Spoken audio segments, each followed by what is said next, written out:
apresentamos o testemunho real do cantor e compositor Pedro Ribeiro. É com muito prazer e alegria que recebo esta oportunidade da parte de Deus para transmitir a vocês, através desta gravação, o testemunho real de minha conversão. O objetivo desse trabalho é que milhares de almas sejam alcançadas pelo poder que há no sangue de Jesus. Aceitei Jesus no ano de 1979, no final do mês de outubro. Existe um provérbio popular evangélico que diz assim: quem não vem por amor, vem pela dor. E isto, meus amados irmãos, infelizmente aconteceu comigo. No dia 15 de outubro de 1979, o Senhor recolheu para a sua glória um de meus irmãos. Ele era um jovem com apenas 18 anos de idade, com muitos planos e sonhos para o futuro. Foi um moço crente desde sua infância. Nos poucos anos de sua juventude, sempre esteve ao lado de nosso pai, atuando como guitarrista da igreja, sendo muito dedicado e muito esforçado na obra do Senhor. Naquele ano, meu pai pastoreava a igreja do Senhor numa pequena cidade no sul do estado de Minas Gerais. Com o falecimento do meu irmão Oséias, comecei a pensar: será que Deus é injusto? Porque Deus levou um jovem com 18 anos de idade, um moço que até então não conhecera nada do mundo, e eu, que sou um perdido, estou aqui com vida? Eu não conseguia entender o plano de Deus. No livro do profeta Isaías, capítulo 55, versículo 8, está escrito: porque os meus pensamentos não são os vossos pensamentos, nem os vossos caminhos os meus, diz o Senhor. Deus tem seus planos, o homem seus enganos. Alguns dias após o falecimento do meu irmão Oséias, tive um sonho maravilhoso. Eis que o céu se abriu e apareceu o sol, aquele sol forte, assim como o sol ao meio-dia. Repentinamente o sol se transformou na pessoa do meu irmão. Ele usava vestes brancas, compridas, de mangas bem largas e de um brilho sobrenatural. Meus irmãos, vale a pena lutar pela nossa salvação. A veste que nos espera é muito linda, é maravilhosa, ela possui um brilho muito forte.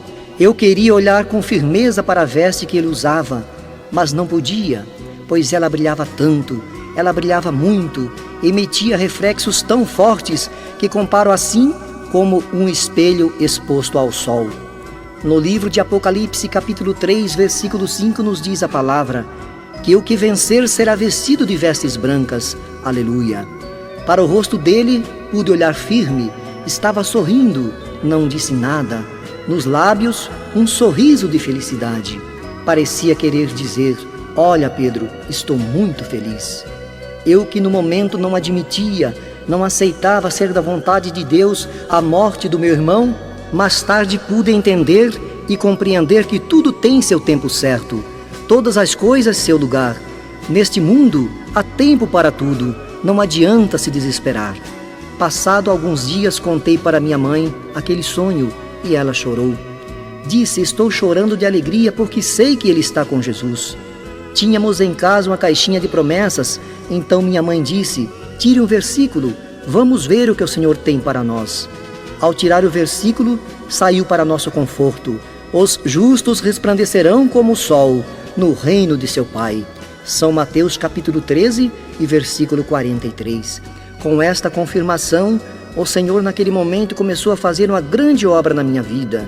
Eu, que outrora duvidava até mesmo da existência de Deus, agora estava sendo transformado pelo seu poder. Alguns dias após o sonho que eu tive com meu irmão Oséias, fui à igreja, na qual meu pai era o pastor e estava pregando naquela noite. Eu, que estava com o coração partido, com o meu coração ferido, ao ouvir a palavra senti o toque do Espírito Santo, não pude resistir. Dobrei meus joelhos e aceitei Jesus como meu Salvador. Aceitei Jesus, estava na igreja há alguns meses, porém tinha uma grande dúvida no meu coração. Eu não acreditava na realidade do céu e do inferno. Na minha concepção ideológica, a morte seria o fim. A existência de ambos para mim não passava de ficção ou utopia. Às vezes eu pensava: por que tanto sacrifício? Por que ir à igreja todos os dias se a morte chega e tudo se acaba? Muitas vezes questionei esse assunto com meu pai. Ele me dava conselhos e explicações dentro da palavra de Deus, porém eu continuava ignorando a existência do céu e do inferno. Foi assim que uma certa noite, ao retornar da igreja, ao me deitar, não conseguia dormir. Então dobrei meus joelhos e orei alguns minutos, isto já de madrugada. Orei e voltei para a cama, e ao me deitar, um sono profundo se apoderou de mim. Durante aquele sono profundo, fui a um lugar muito lindo. Era um lugar maravilhoso, e uma pessoa a qual eu atribuo ser o anjo ou o Espírito do Senhor me guiava.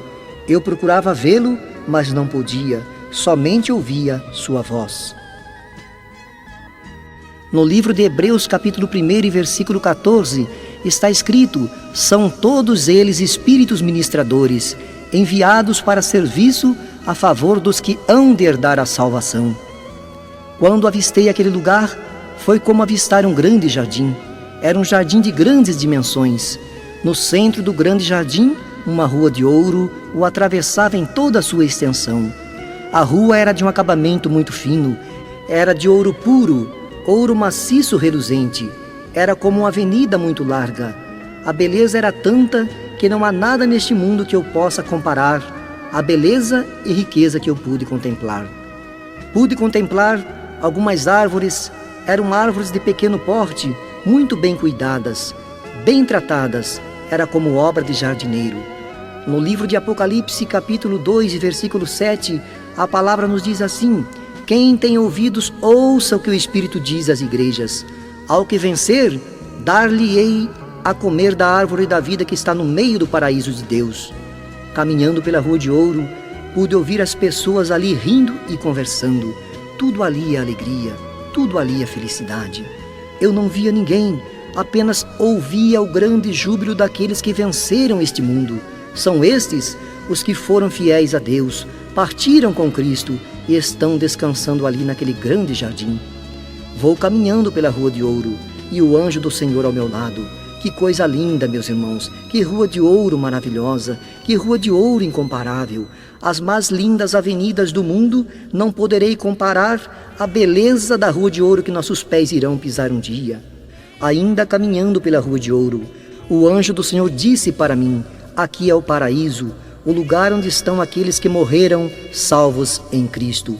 E continuei a contemplar a beleza daquele jardim. De repente o anjo me falou: agora vou te mostrar o inferno. Foi tudo muito rápido, foi como num abrir e fechar de olhos. Levantei-me a olhar para um dos lados e apareceu o inferno. O inferno é semelhante às prisões aqui da terra. Porém o sofrimento ali é incomparável, o sofrimento ali é insuportável. Que cena horrível! Eu não via ninguém, só ouvia os espíritos em prisão chorando e gemendo sem cessar. Ali no inferno eles choram e gemem dia e noite, atormentados, sufocados pelas chamas daquela fornalha ardente. Todos aqueles que partiram deste mundo sem salvação estão ali naquele grande abismo, onde o fogo não se apaga, onde labaredas sobem e descem sucessivamente. Que sofrimento tão grande! E o pior é que terão que sofrer eternamente. Que Deus nos guarde de tão grande sofrimento. Diante daquela cena horrível, terrível, fiquei muito assustado. Aquela cena me chocou bastante. Foi então que eu ouvi uma voz falando comigo. Era uma voz muito forte, uma voz poderosíssima, era como um trovão. Quando aquela voz soava, tudo estremecia. Ela me dizia assim: porque o salário do pecado é a morte, mas o dom gratuito de Deus é a vida eterna. Romanos 6 e versículo 23. Então entendi ser a voz de Deus falando comigo. Por 3 vezes ouvi este versículo. Na terceira vez, acordei. De início acordei um pouco confuso, mas aos poucos fui recobrando meus sentidos. Naquela manhã, acordei completamente transformado. Nasceu uma nova criatura. Depois desta experiência com Deus, prossegui firme no propósito de servir ao Senhor. No ano de 1983, estávamos morando numa certa cidade na região do Ribeirão Preto, chamada Cajuru, para onde meu pai, pastor Acelino Ribeiro, fora enviado pelo ministério para pastorear a Igreja do Senhor naquela cidade. Foi quando, num culto de sábado à noite, o Senhor falou comigo. Recebi a oportunidade para cantar, ao terminar pedi oração para a igreja. Foi quando um irmão usado por Deus em profecia e tomado pelo Espírito de Deus, disse para mim: eu te escolhi, a obra que está nas suas mãos é minha, fui eu quem te dei. Não pare, porque eu sou contigo, eu vou te dar tudo. Anteriormente o Senhor havia falado comigo algumas vezes. O primeiro chamado recebi dentro de um clube, pois naquela época eu integrava um conjunto musical no qual atuava como guitarrista. Eu estava tocando quando uma voz suave soou ao meu ouvido e disse: aqui não é seu lugar, você está no lugar errado. Ao ouvir aquela voz misteriosa, fiquei muito confuso. Esquecer as palavras que acabara de ouvir era o que queria. Me esforcei, tentei, mas foi em vão. A segunda vez que o Senhor falou comigo, eu já havia aceitado Jesus. Foi num culto de domingo à noite, quando recebemos a cooperação de um irmão da cidade de Campinas, chamado irmão João Batista, o qual, tomado pelo Espírito de Deus, em profecia disse: grande é a obra que tenho para entregar em tuas mãos, mas depende de você. Se colocar tua vida no altar, eu te darei a grande obra. A terceira vez que o Senhor falou comigo, eu era novo convertido. A igreja estava em campanha de oração todos os finais de semana. Num certo sábado, ao sentir-me impulsionado pelo Espírito a orar, fui para a igreja participar da madrugada com Deus. Cheguei, orei por algumas horas e resolvi voltar para casa, pois os jovens faltaram quase todos naquele trabalho de oração. Ao chegar em casa, resolvi ouvir um disco de solos de guitarra. Coloquei a primeira faixa. De repente, ouvi uma voz que chamou pelo meu nome 2 vezes. Era uma voz cheia de ternura, que num tom como que me advertindo disse: Pedro, Pedro. Minha mãe, que estava na cozinha, ouviu perfeitamente e perguntou: quem está te chamando? Abri a porta imediatamente, mas não havia ninguém. Meu semblante mudou naquele momento. Meu espírito se perturbou dentro de mim, pois aquela voz meiga, suave que acabara de ouvir era diferente de todas que eu conhecia. Então entendi ser a voz de Jesus. Deus tinha um plano em minha vida, por isso hoje canto para seu louvor. O homem promete e se atrapalha, mas a promessa de Deus não falha. O Senhor me prometeu e Ele cumpriu. Diz a palavra no livro do profeta Jeremias, capítulo 1 e versículo 12, porque eu velo sobre a minha palavra para a cumprir. Na noite em que o Senhor disse: eu te escolhi, a obra é minha que está em tuas mãos, eu vou te dar tudo. Eu já tinha vários hinos prontos, mas não tinha dinheiro para gravar. Após alguns dias fui a São Paulo, numa determinada gravadora, e mostrei meu trabalho. A resposta foi a de que meus hinos eram bons, mas você precisa ter 900 mil cruzeiros para fazer a gravação.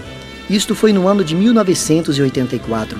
Eu disse a eles que não tinha nada. Então eles me disseram: arrume 400 mil para dar início ao trabalho. E os 500 mil restantes, assim que sair o disco, nós daremos 30 dias para você pagar. Mas nem os 400 mil eu não tinha para iniciar o trabalho. Então retornei para Cajuru. Dias depois, alguém bateu em minha porta. Ao atender, me deparei com o irmão Antônio Carlos Camilo, que perguntou se eu havia acertado a gravação. Eu disse a ele as condições impostas pela gravadora e que eu não tinha o dinheiro. Foi então que ele disse: Deus mandou eu trazer o dinheiro a você, louvado seja o nome do Senhor, me entregando a quantia exata para dar início à gravação. Nosso Deus ainda é o mesmo, Ele não mudou e jamais mudará. Se você está passando por problemas difíceis, entregue teu caminho ao Senhor, confia nele e Ele tudo fará. Salmo 37 e versículo 5. Porque para o nosso Deus não há impossível, não há nada que Ele não possa fazer. Mas é preciso que você tenha fé, porque sem fé é impossível agradarmos a Deus. Liberto, hoje creio e afirmo que realmente Deus existe e que Jesus Cristo, o justo, o qual morreu pelos nossos pecados, é o único caminho. Ele disse: eu sou o caminho, a verdade e a vida, ninguém vem ao Pai se não for por mim. São João capítulo 14 e versículo 6. Lembre-se que o salário do pecado é a morte, mas o dom gratuito de Deus é a vida eterna. Vida eterna encontramos em Cristo. São João capítulo 3 e versículo 36 nos diz que aquele que crê no Filho tem a vida eterna, mas aquele que não crê não verá a vida, mas a ira de Deus sobre ele permanecerá. Meu prezado amigo, você que ainda não aceitou Jesus como seu Salvador, não rejeite esta oportunidade. Aceite Jesus e viva feliz. Você que está afastado, está distanciado do caminho do Senhor, volta enquanto é tempo. Você precisa encontrar a paz. Tenho certeza que o mundo não vai lhe dar a paz que encontrei. Esta paz real está em Deus. Finalizando, desejo-lhes de todo o meu coração as mais ricas bênçãos de Deus.